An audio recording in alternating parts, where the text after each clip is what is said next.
Hello students. So we were studying about adsorption, and in previous class we were studying about absorption and related terms with adsorption like positive adsorption, negative adsorption, active centers, interface, desorption, sorption, इन सब के बारे में हमने last class में study किया था। Now students हम बात करने वाले हैं क्लासिफिकेशन ऑफ एडजॉर्प्शन के बारे में। Classification of adsorption. So basically students we have two types of adsorption. First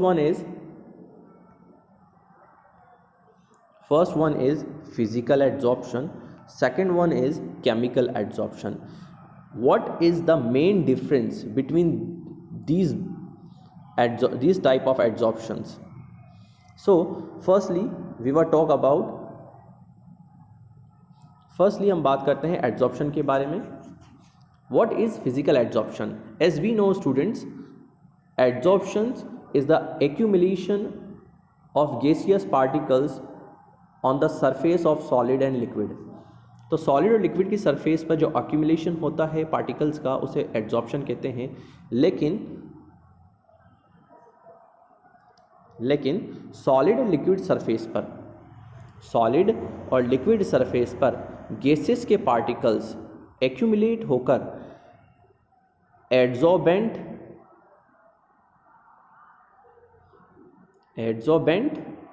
और एडजॉर्बेट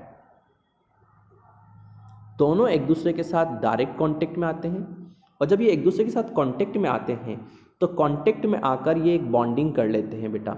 एडजॉर्बेंट एंड एडजॉर्बेट दोनों के बीच बॉन्डिंग हो जाती है। अगर ये बॉन्डिंग वीक बॉन्डिंग होती है, अब वीक बॉन्डिंग में बहुत सारी बॉन्डिंग कंसीडर की जा सकती है, जैसे वॉन डर वाल फोर्सेस, हाइड्रोजन फोर्सेस। अगर वीक टाइप की बॉन्डिंग होती है तो एडजॉर्प्शन आपका कहलाएगा फिजिकल एडजॉर्प्शन। वीक टाइप की बॉन्डिंग होती है तो एडजॉर्प्शन कहलाएगा आपका फिजिकल एडजॉर्प्शन। लेकिन अगर बॉन्डिंग स्ट्रॉन्ग होती है, केमिकल बॉन्डिंग, स्ट्रॉन्ग बॉन्डिंग का मतलब है chemical bonding, like ionic bond, like covalent bond, coordination bond. So अगर बॉन्डिंग स्ट्रॉन्ग होती है तो हम उसे बोल देंगे केमिकल बॉन्ड। क्या बोल देंगे? Chemical adsorption. So basically we have two types of adsorption, physical adsorption and chemical adsorption. Physical adsorption, when the particles are held, particles किसके particles? Adsorbate के particles. When the particles are held to the surface of adsorbent, adsorbent की surface पर held हैं by the physical forces such as van der Waal force, मतलब adsorbate and adsorbent both are bonded with weak van der Waal forces, then the adsorption is called physical adsorption. So physical adsorption को हम define कर सकते हैं इस तरह से. Then हम बात करते हैं chemical adsorption की. When the molecules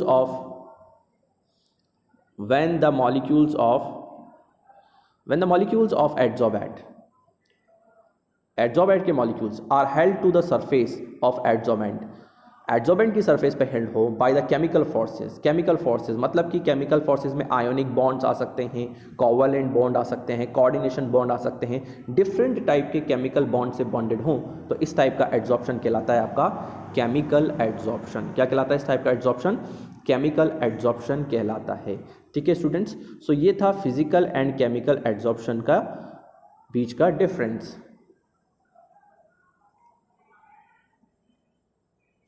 ये दोनों के बीच का डिफरेंस है. नाउ हम बात करते हैं इनके बीच बेसिक डिफरेंसेस कौन से हैं. सो स्टूडेंट्स बेसिक डिफरेंसेस में हम कंसीडर कर सकते हैं सबसे पहले फिजिकल में वॉन डर वाल फोर्स होते हैं, केमिकल में केमिकल बॉन्ड्स होते हैं. फिजिकल क्योंकि वीक बॉन्ड होते हैं इसलिए आप क्या कर सकते हैं, एक बार एडजॉर्बेट की सरफेस पर एडजॉर्बेट पार्टिकल एक्यूमुलेट हो गए तो वो वीक बॉन्ड से बॉन्डेड हैं, तो आप क्या कर सकते हैं, इन्हें रिमूव कर सकते हैं सरफेस से, मतलब रिमूव कर सकते हैं. इसका मतलब प्रोसेस क्या है, रिवर्सिबल. पार्टिकल एडजॉर्ब हो गए, आप क्या करो, फिर रिमूव कर दो, फिर पार्टिकल एड्जॉर्ब हो जाएंगे, फिर आप रिमूव कर सकते हो। तो प्रोसेस कैसा हो जाता है, प्रोसेस रिवर्सिबल हो जाता है। फिजिकल एड्जॉर्प्शन में प्रोसेस कैसा हो जाता है, रिवर्सिबल हो जाता है। On the other hand chemical bond में एक बार अगर पार्टिकल्स एक्यूमुलेट हो जाते हैं तो अब ऐसी कंडीशन के अंदर हम एड्जॉर्बेंट के पार्टिकल्स को इजीली रिमूव नहीं कर सकते एड्जॉर्बेंट की सरफेस से। मतलब कि अब एड्जॉर्प्शन कैसा हो गया, इरिवर्सिबल हो गया। इज दैट क्लियर बच्चों? तो इरिवर्सिबल और रिवर्सिबल दो टाइप के हमारे पास एड्जॉर्प्शन हो सकते हैं। क्योंकि फिजिकल एड्जॉर्प्शन वीक फोर्सेस वाला होता है, दैट इज़ यहाँ जो एनर्जी रिलीज होती है उसको हम कम काउंट करते हैं। मतलब कि स्टूडेंट्स एक बात मैं आपको बता दूं, जब एड्जॉर्बेंट की सरफेस पर एड्जॉर्बेंट के पार्टिकल्स एक्यूमुलेट होते हैं तो एनर्जी रिलीज होती है, एनर्जी रिलीज होती है। मतलब कि एड्जॉर्प्शन कैसा प्रोसेस है, एक्सोथर्मिक प्रोसेस है। एड्जॉर्प्शन कैसा प्रोसेस है, एक्सोथर्मिक प्रोसेस है। तो मतलब जब भी कभी एड्जॉर्बेंट के पार्टिकल्स एड्जॉर्बेंट की सरफेस पर एक्यूमुलेट होंगे तो एनर्जी रिलीज होगी। अगर ये एक्यूमुलेशन स्ट्रॉन्ग होता है या वीक होता है तो वीक होने की कंडीशन में एनर्जी जो रिलीज होगी उसे हम कहते हैं मोलर एड्जॉर्प्शन हीट, और ये मोलर एड्जॉर्प्शन हीट कम होगी 20 to 40 किलो जूल। लेकिन अगर स्ट्रॉन्ग बॉन्डिंग होती है केमिकल में, केमिकल की तरह, तो जो मोलर एड्जॉर्प्शन हीट होगी वो मोर होगी, 80 to 240 किलो जूल पर मोल। इतनी एनर्जी क्या हो जाएगी, रिलीज हो जाएगी। ठीक है स्टूडेंट्स, नाउ ये हमने 3 बेसिक डिफरेंस बात की है। स्टूडेंट्स ध्यान रखिएगा, अगर इन एड्जॉर्प्शन पर हम टेम्परेचर की बात करें तो ध्यान रखिएगा, अगर किसी सरफेस पर गैसेस के पार्टिकल एक्यूमुलेट होते हैं और आप इनको दे देते हैं टेम्परेचर, क्या दे देते हैं, टेम्परेचर दे देते हैं, तो गैसेस के पार्टिकल्स क्या हो जाएंगे, रिमूव होना स्टार्ट कर देंगे अगर बॉन्डिंग वीक है तो।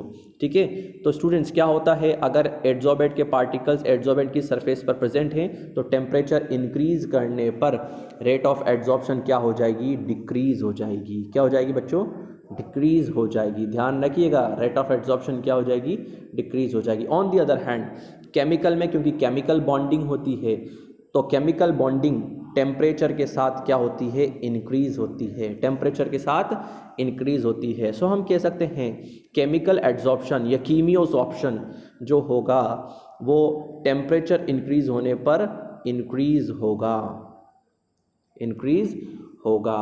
At the end last difference हम ये नोट कर सकते हैं, फिजिकल एड्जॉर्प्शन में कोई केमिकल रिएक्शन नहीं होती। तो फिजिकल एड्जॉर्प्शन में एक्टिवेशन एनर्जी का भी कोई रोल नहीं है। एक्टिवेशन एनर्जी मैंने आपको पढ़ाया था 4th चैप्टर में। एक्टिवेशन एनर्जी का मीनिंग होता है द एनर्जी रिक्वायर्ड